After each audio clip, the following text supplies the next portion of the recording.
truck I actually bought a couple months ago.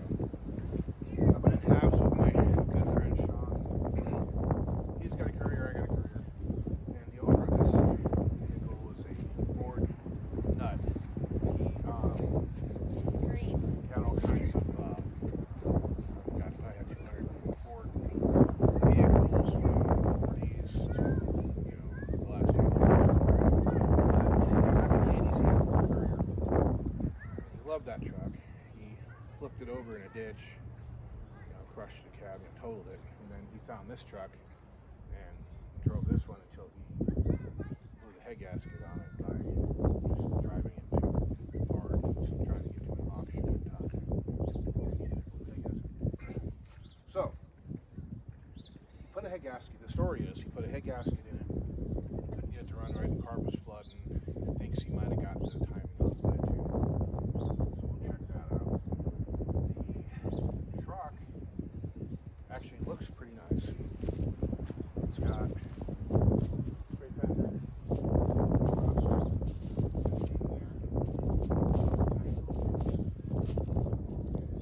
pops in the bed.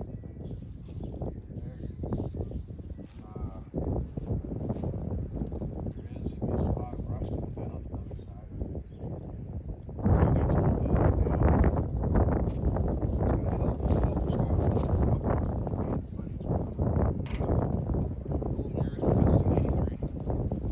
of one thing it had, I'll show you. So the reason actually that they're showing up, I'm saying this guy's a Ford guy. He had all these NOS. They're brand new Ford / Mazda, but Ford Courier fenders. They're much better metal than the crappy Taiwan ones I have on my truck. And the Couriers have the side marker in this box where the Mazdas have it up here. So these are genuine Ford ones, and Sean's Courier, the fenders are completely rusted out.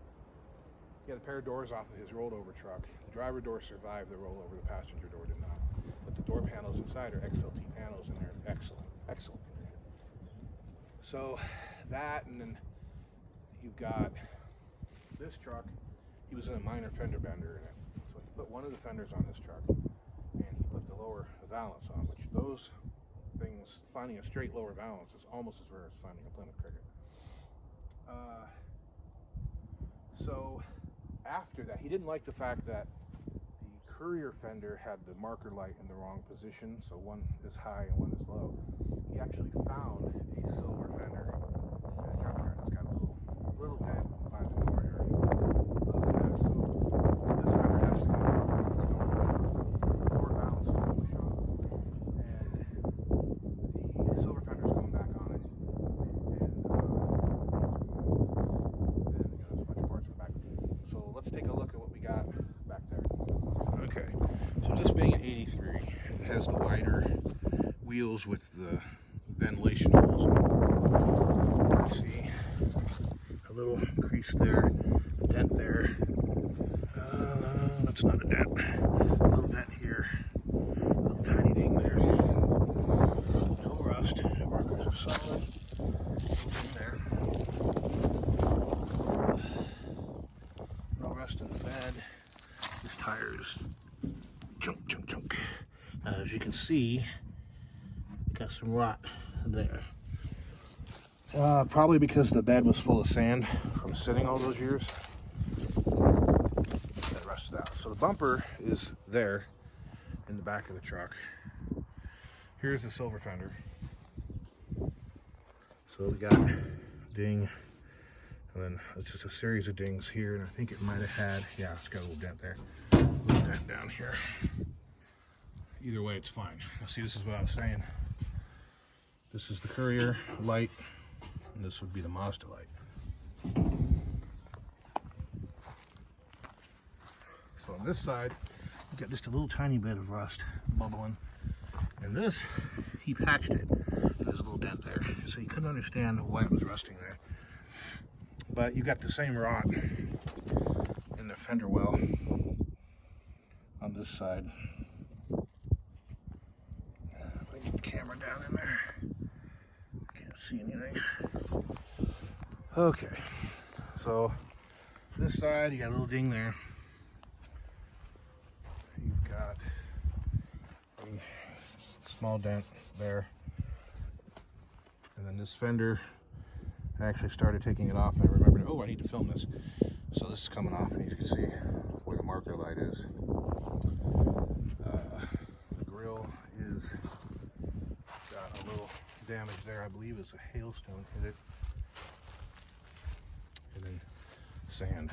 There's so much of this blow sand everywhere. Thank God the air cleaner was on the engine or it'd be just junk. Look at that. I think you could put this stuff in a sandblaster. It's so fine. So all this needs to get hosed off before I can start working on it. The engine does turn over though. I did check it. Haven't put a battery in or anything yet. I'm gonna hose it off first. Looks like one of my tires stayed aired up. The neighbors aren't gonna like it. So, like I said, we went in halves. This is all Sean's stuff back here, except for that fender and the bumper. So those upper valances. This is the one NOS fender still in the box. Lifelong sheet metal guarantee. Hey, I have to take advantage of that. Oh, and there, it also came with a, it's not here though, where it must be in the back of the truck still, a brush guard, but I'll show you that later. So the inside parts of the doors aren't dented up. Door panels are in good shape. The plastics are gone.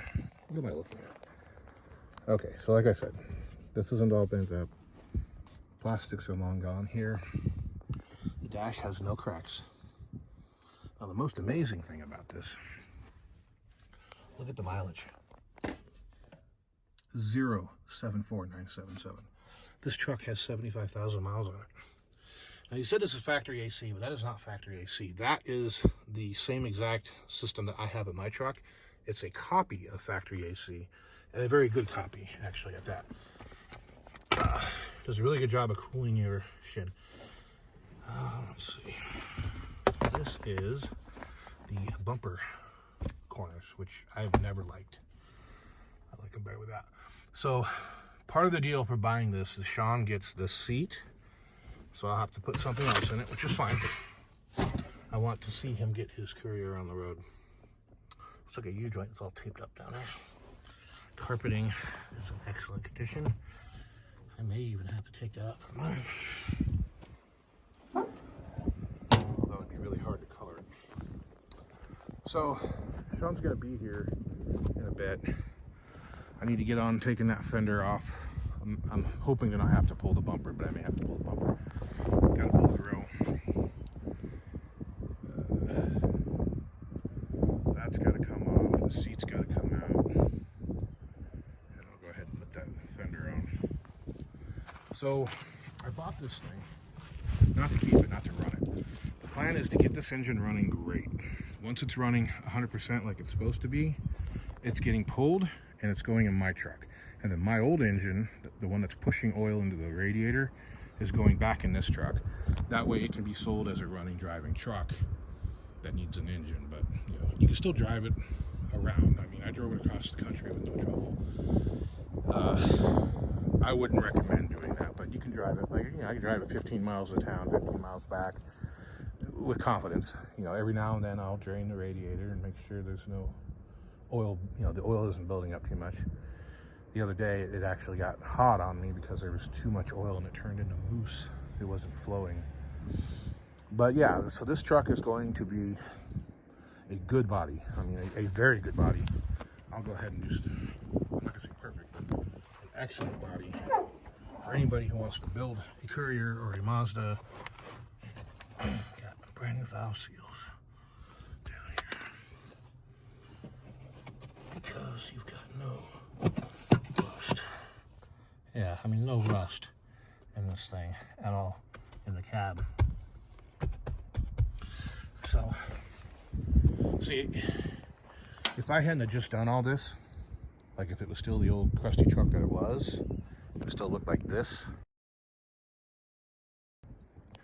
then I would have built this truck and transferred everything over to it. Because I mean, you've got, I mean, straight body. I put the flatbed on it. You got virgin paint, no Bondo. It's, you know, it's a B2K, so it doesn't have the cool courier dash, but since I've learned that these are a little more forgiving about installing things into, but the exhaust system, I mean, the air conditioning system's all there and all working, you know. Mine works too, but you know, it's not as correct as this one would be. Low mileage. I would have just built this truck instead, but I don't need to because that one's done.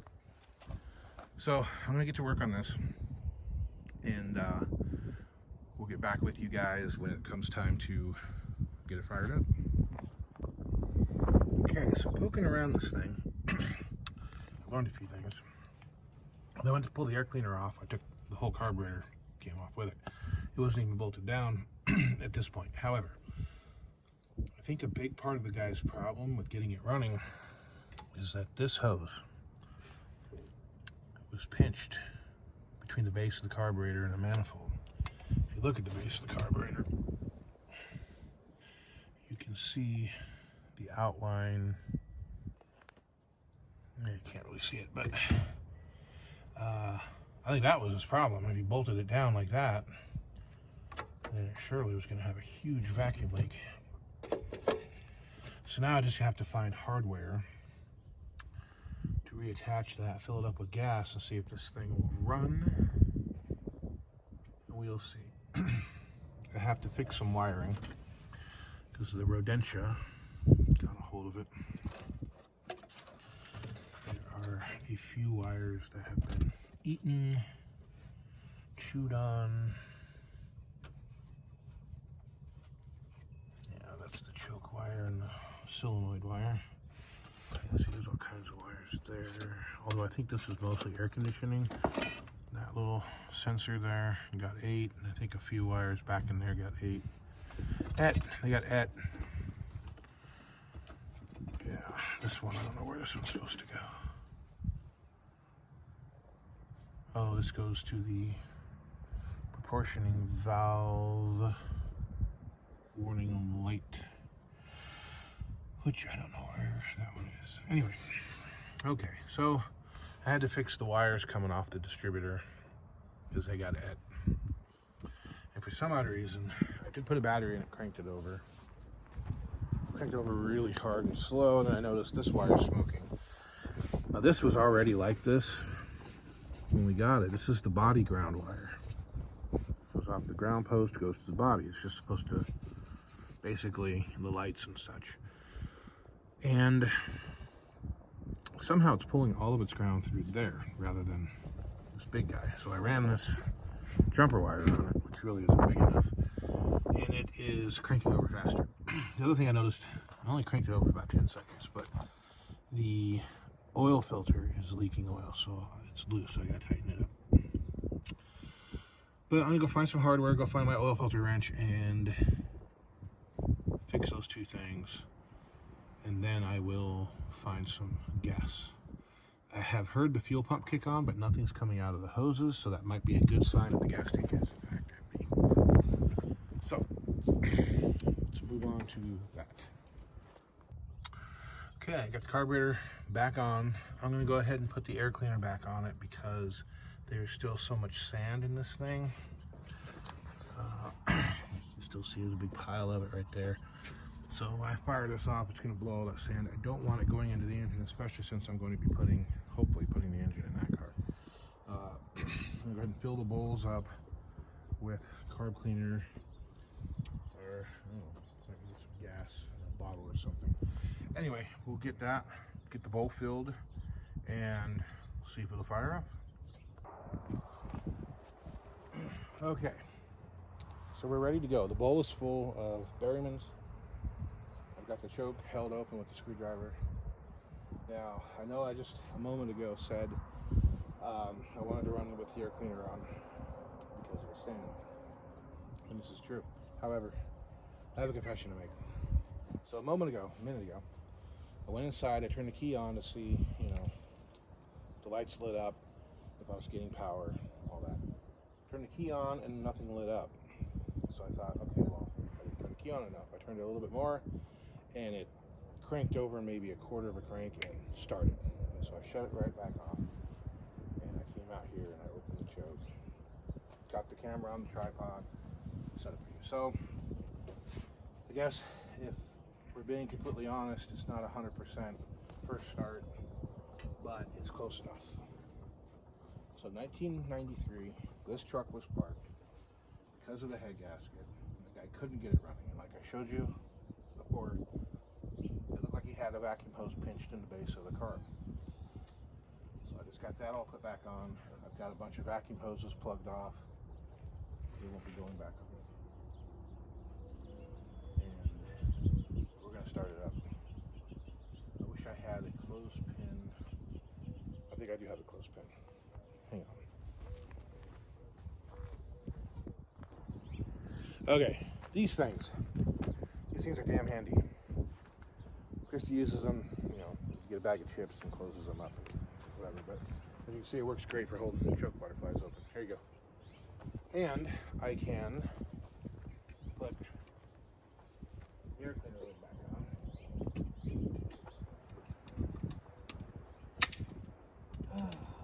So let's see. Okay, 3, 2, 1.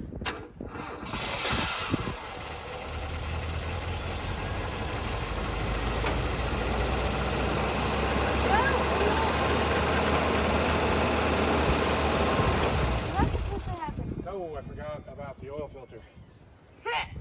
Holy crap, that's a lot of oil. One man who knows cars makes one mistake, and the one mistake he makes is bad. Well, it happens.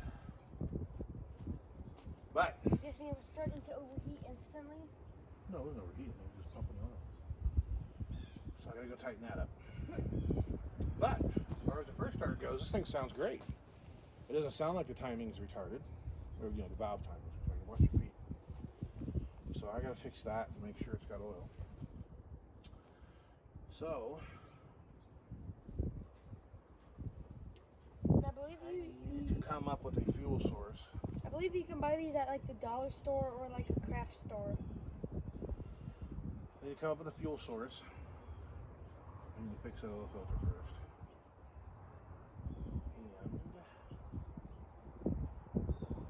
So once I do get this thing where it's running, I gotta hook up the throttle linkage too.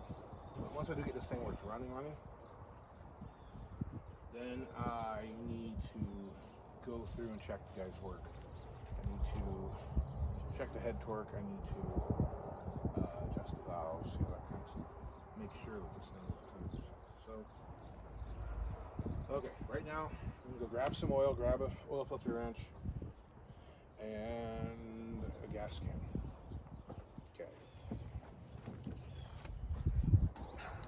Okay, so as you saw, fired it up. It actually runs pretty good. It seems to be all right. I forgot about the oil filter. Well, so I went to tighten it up, and as soon as I made one, I mean, it was really, really loose, but as soon as I made one revolution on it, I could see that the gasket had blown out. So we're gonna stop. Tomorrow I'll go get an oil filter for it, and we'll start over again. And I'll pick up some fuel line and such. I could hear the fuel pump running, but I don't, it's not pumping anything, so I don't know if it's just a bad pump or if it's a, if it's empty. That would be great if it was empty, but it's not. Dad, shocks. That's different video, different car, bud. So anyway, so that's all I'm gonna do for tonight on this. I've got a couple tires down at the place that they're going to swap around for me, so at least I'll be on 4 aired up tires. Tomorrow I'll deal with all that, and then this thing should be running, like running. Turn a key, boom, runs. Okay, and you know, there's electrical problems I got to take care of on it, but this thing will be pretty much on the road soon. So that's it for the Mazda tonight. I'm going to jump over here on the Cricket wagon, and we'll keep going. Night. Good morning, people of the tube that is you. Okay, so we're back on the Mazda here. I topped off the radiator. Please forgive the wind, but it is seriously nuts today. I got a new negative battery cable and a new ground cable to the frame, a new body ground cable. I got this still hooked up just in case. We have got a fuel source right there. I've got it clamped off for the moment because I don't want the fuel just running back into the tank. I topped off the oil. I've got the oil filter. I forgot to grab one when I was in town yesterday, and I'm not driving back to town, especially with the wind. So I pulled the filter off. It looked great. The seal looked great. It was just popped out of its channel, so I popped it back in. Everything looks good. Put it on, tightened it up. We dumped about 2 quarts onto the ground, so topped it back up. This thing has all kinds of wiring issues. It might just be dirty fuses, but it's probably more of this, rodent issue. Maybe, I don't know. None of the headlights work, but the tail lights do. Yeah, see, there's a ground wire for the headlights right there. So, we're not going to worry about that right now. Yeah, so I'm going to go inside, I'm going to turn the key, and hopefully this thing will fire off and not catch on fire. There we go.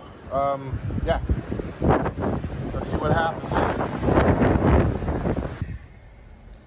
A little quieter in here. Look at that headliner. It's just pretty. No tears. Door panels are nice. The seat was part of the deal with Sean, so he's gonna give me his old tore up seat. Do have a little bit of rust there. It's just flaky, it's not perforated or anything. Yeah.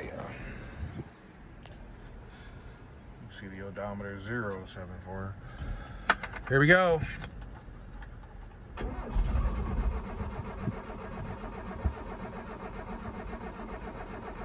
As you can hear, it cranks over normally.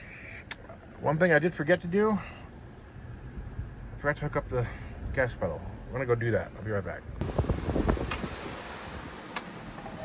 Got no warning lights.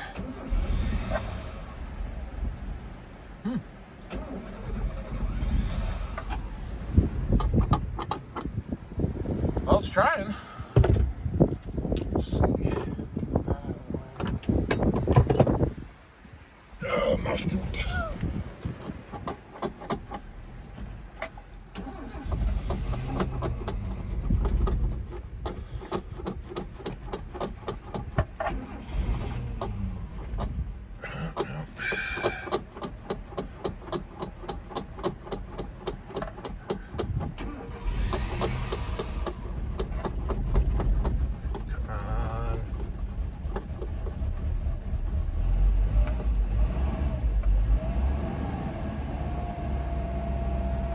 There it goes. We have no accelerator pump.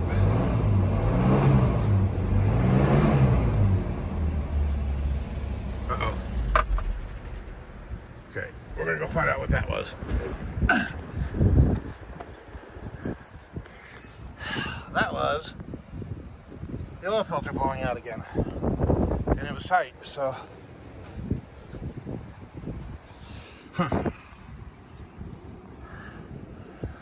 What the hell? Unless it's got a hole in it. I didn't see anything last night when I took it off. Well, shoot. Okay, so that just means I have to go get a filter for it. I don't have to do that today.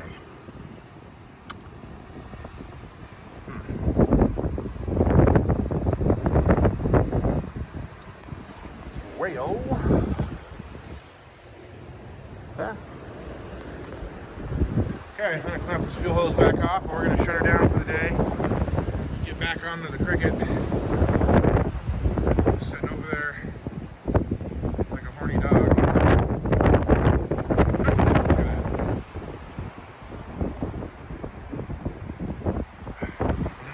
It's like a little sun drop commercial. Drop it like it's hot, drop it like it's hot, drop it like it's hot. All right.